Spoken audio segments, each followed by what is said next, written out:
అందరికీ నమస్కారం అండి. ఈరోజు మనం 1992వ సంవత్సరంలోని చందమామ కథల పుస్తకంలోని దయ్యం పోరు అనే కథ గురించి చెప్పుకుందాం. ఈ కథ రచించింది మాచిరాజు కామేశ్వరరావు గారు. రంగాపురం అనే చిన్న పట్టణంలోని ప్రభుత్వ కచేరీలో పనిచేసే కైలాసం అనే యువకుడికి పల్లె గ్రామంలోని కాత్యాయని అనే అమ్మాయితో కొత్తగా పెళ్ళయింది. అయితే 2-3 నెలల ప్రయత్నం తర్వాతనే అతడికి పట్టణానికి కాస్త పెడగా తక్కువ అద్దెలో ఒక పాతకాలపు ఇల్లు దొరికింది. ఇల్లు దొరకగానే కైలాసం భార్యను పట్టణానికి తీసుకువచ్చాడు. అతడు అద్దెకు తీసుకున్నది 3 గదుల ఇల్లు. భార్య పుట్టింటి నుంచి సారెగా చాలా సామాను తెచ్చింది. కైలాసం ఆమెతో ఇల్లు సర్దుకోమని, రాత్రి భోజనానికి ఒక స్నేహితుడింటికి వెళదామని చెప్పి కచేరీకి వెళ్ళిపోయాడు. భర్త అటు వెళ్ళగానే కాత్యాయిని ముందు గదిలో కుర్చీలు వేసి కిటికీలకు తెరలు కట్టింది. రెండో గదిలో పందిరి మంచం, బట్టల బీరువా, గోడకు నిలువుటద్దం అమర్చింది. మూడో గదిలో కుంపటి, వంటపాత్రలు సర్దింది. ఈ పనులన్నీ పూర్తయ్యేసరికి సాయంకాలమైంది. ఆ తరువాత కాత్యాయిని శుభ్రంగా స్నానం చేసి ముందు గదిలో ఉన్న కుర్చీలో కూర్చొని నింపాదిగా జాజిమొగ్గల మాల కడుతూ ఉండగా కోతి ఒకటి కిచకిచమంటూ కిటికీలో నుండి లోపలికి దూకింది.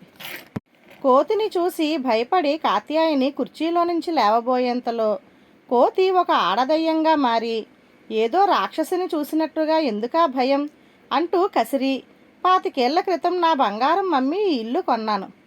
మా ఆయన తాగుళ్లకు, జోదాలకు ఈ ఇల్లు అమ్మేయాల్సి వచ్చిందనుకో. అయినా ఈ ఇంటి పనులన్నీ నా ఇష్ట ప్రకారమే జరగాలి అని గెంతి కుర్చీలో కూర్చున్నది. కాత్యాయిని భయంతో కంపించిపోతూ దెయ్యం కేసి చూస్తూ అలాగే నిలబడిపోయింది. దెయ్యం విసుగ్గా, బెల్లం కొట్టిన రాయిలా అలా నిలబడిపోయావేం? వచ్చిన వాళ్లకు ఫలహారం అది ఇచ్చి సత్కరించాలనే ఇంగిత జ్ఞానం లేదా అన్నది. కాత్యాయిని అలా వణుకుతూనే వంటగదిలోకి వెళ్ళి పుట్టింటి నుంచి తనతో పాటు తెచ్చుకున్న సున్ని ఉండలు, అరిసెలు ఒక పళ్ళెంలో పెట్టి తెచ్చి దయ్యానికిచ్చింది. దయ్యం లొట్టలు వేస్తూ వాటిని తిని ఇల్లంతా ఒకసారి కలయజూసి, అవ్వా, ఇది ఇల్లా వల్లకాడా? ఇదేం సామాను సర్దుకోవడం నా మొహం, నేను చెప్పినట్టు సర్దావంటే నీ మొగుడు నిన్ను తెగ మెచ్చేస్తాడు అంటూ ముందు గదిలో వంటపాత్రలు, కుంపటి, రెండో గదిలో కుర్చీలు, వెనక మూడో గదిలో పందిరి మంచం సర్దమన్నది. అలా సర్దితే బాగుండదని కాత్యాయిని నచ్చజెప్పబోతే దెయ్యం కస్సుమని, నేను చెప్పినట్లు సర్దు, పైకి కనబడుతున్నంత మంచిదాన్ని కాను నేను, జాగ్రత్త అన్నది. హడలిపోయిన కాత్యాయిని దెయ్యం చెప్పినట్లుగా ఇల్లు మళ్ళీ సర్దింది. అంతలో వీధిలో కైలాసం వస్తున్న అలికిడి విని, నా సంగతి నీ మొగుడు దగ్గర నోరు జారకు, తెలుసుగా నేను ఆట్టే మంచిదాన్ని కాను అంటూ మళ్ళీ కోతిగా మారి కిటికీలో నుండి బయటికి దూకింది దెయ్యం. కైలాసం ఇంట్లోకి వస్తూనే కాత్యాయిని ఇల్లు సర్దిన తీరు చూసి నిర్ఘాంతపోయి, నీకేమన్నా మతిపోయిందా? ఎవరైనా ఇల్లు ఇలా సర్దుతారా అంటూ కాత్యాయినిని గట్టిగా కోప్పడి తానే సామానును సర్దవలసిన చోట జాగ్రత్తగా సర్దిపెట్టడం ప్రారంభించి ముగించేసరికి బాగా పొద్దుపోయింది. అంత రాత్రివేళ మిత్రుడి ఇంటికి భోజనానికి వెళ్ళడం మర్యాద కాదని కైలాసం ఇంత మజ్జిగ తాగి పడుకున్నాడు. కాత్యాయిని అతడికి దెయ్యం గురించి చెప్పబోయి దాని హెచ్చరిక గుర్తుకు వచ్చి మెదలకుండా ఊరుకున్నది. ఆ రోజు పొద్దుపోయి లేచిన కైలాసం స్నానం చేసి కచేరీకి బయలుదేరుతూ, మధ్యాహ్నం భోజనానికి వస్తాను, వంట త్వరగా ముగించు అని కాత్యాయినికి చెప్పి వెళ్ళిపోయాడు. కాత్యాయిని వంట ఆరంభించిందే ఆలస్యం.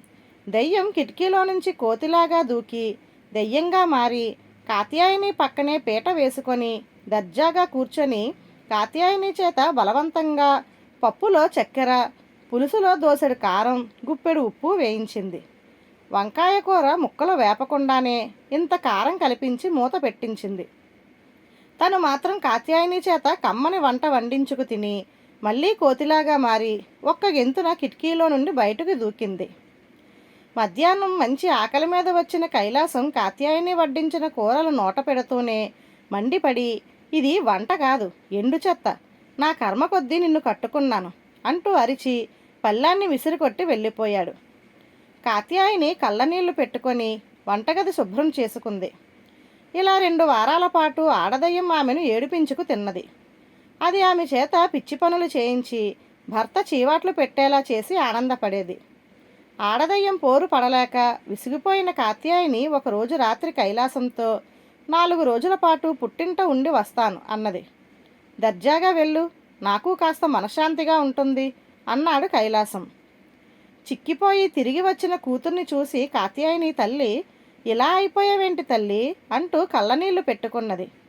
దెయ్యం విషయం తల్లిదండ్రులకు చెబితే వాళ్ళు హడలిపోయి బెంగపడతారని ఆమె ఆ విషయం వాళ్లకు చెప్పదలచలేదు. అయితే ఆ సాయంత్రం పొలం నుంచి వచ్చిన అన్న ఆంజనేయులు గుచ్చిగుచ్చి అడగ్గా జరిగిందేమిటో అతడికి చెప్పేసింది. అంతా విన్న ఆంజనేయులు తల పంకించి, చెల్లి, నువ్వేమీ దిగులు పడకు, ఒకే ఒక్క వారం రోజుల్లో ఆ ఆడదయ్యం పీడ విరగడ చేస్తాను అన్నాడు. మర్నాటి సాయంత్రం ఆంజనేయులు పట్నం వెళ్ళి కచేరీలో కైలాసాన్ని కలుసుకున్నాడు. కైలాసం బావమరిదిని చూస్తూనే కోపంగా, ఏం బావా ఇలా వచ్చావు? నీ మతిలేని చెల్లెలు ఇల్లు వదిలాక నేను ఎలా ఉన్నానో చూసి నవ్విపోదాం అనుకున్నావా అని అడిగాడు. ఆంజనేయులు శాంతపడమన్నట్టు కైలాసం వీపు తట్టి బయటకు తీసుకుపోయి దెయ్యం గురించి వివరంగా చెప్పి, ఆ దెయ్యాన్ని 7, 7, 14 ఊళ్ళు దాటి పారిపోయేలా చేస్తాను, నువ్వు మాత్రం నేను చెప్పినట్టు చెయ్యి అని బావమరిదికి చేయవలసిందేమిటో వివరించాడు. తరువాత అతను ఇంటికి పోయి మర్నాడు సూర్యోదయంతోనే కాత్యాయనిని అత్తవారింటికి ప్రయాణం కట్టించి తను చేయవలసిందేమిటో ఆమెకు వివరంగా చెప్పాడు. కాత్యాయని తిరిగి ఇంటికి రాగానే దెయ్యం కోతి రూపంలో కిచకిచా అంటూ అట్టహాసంగా కిటికీలో నుండి ఇంట్లోకి దూకి వెంటనే దెయ్యంగా మారి, నువ్వు పుట్టింటనే ఉండిపోతావేమో అని దిగులు పడ్డాను.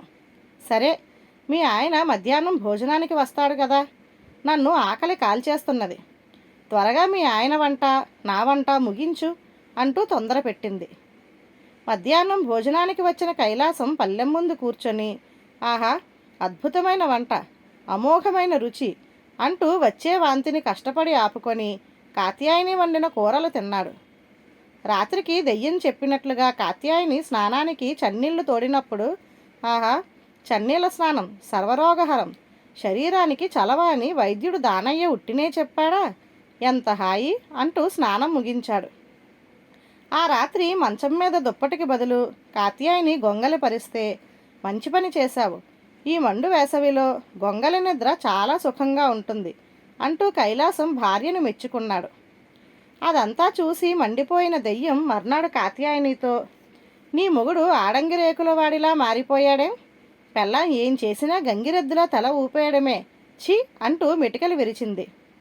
ముందే అనుకున్న విధంగా ఆంజనేయులు ఉదయం వేళ కాత్యాయని వాళ్ళ ఇంటికి వచ్చాడు. అతన్ని చూస్తూనే కైలాసం వంటగదిలో ఉన్న కాత్యాయనికి వినపడేలాగా, ఇదిగో మీ అన్నయ్య ఆంజనేయులు వచ్చాడు అంటూ కేక పెట్టాడు. ఆ రోజు చీకటితోనే కాకి రూపంలో ఇంటి అటక మీద ఎక్కి కూర్చున్న దెయ్యం ఇదంతా గమనిస్తూనే ఉన్నది. భర్త కేక విన్న కాత్యాయని, ఇక్కడ పనిలో ఉన్నాను, ఆంజనేయులు అన్నయ్య ముందు చెప్పా పెట్టకుండా ఇంత హఠాత్తుగా వచ్చాడే అన్నది గట్టిగా. దానికి ఆంజనేయులు పెద్దగా, మరేం లేదు చెల్లి, ఆ మధ్య కరణంగారి చిన్న కోడల్ని దెయ్యం ఒకటి పీడించసాగింది, దాన్ని నిన్న సాయంత్రం పట్టి భూస్థాపితం చేసేందుకు సీసాలోకి నెట్టి బిరడా బిగించబోతుంటే, బాబాయ్, నాకు తోడుగా మరొక ఆడదెయ్యం కావాలంటూ కళ్ళనీళ్లు పెట్టుకున్నది, దాని మీద జాలి కలిగి మరొక ఆడదెయ్యం కోసం వెతుకుతూ ఇటొచ్చాను అన్నాడు. ఆంజనేయులు పట్టిన భూతాన్ని భూస్థాపితం అన్న మాటలు వింటూనే అటక మీద కాకి రూపంలో ఉన్న దెయ్యం కావు కావు అంటూ ఎగిరి కిటికీలో నుండి బయటకు దూరి అక్కడికి 7 ఆమల దూరంలో ఉన్న అడవికేసి పారిపోయింది. ఇది చూసి కైలాసం పరమానందం చెంది ఆంజనేయులు చేతులు పట్టుకొని, క్షమించు బావా, అసలు సంగతి తెలియక నీ చెల్లెలికి మనస్తాపం కలిగించాను అంటూ వేడుకున్నాడు. ధన్యవాదాలు.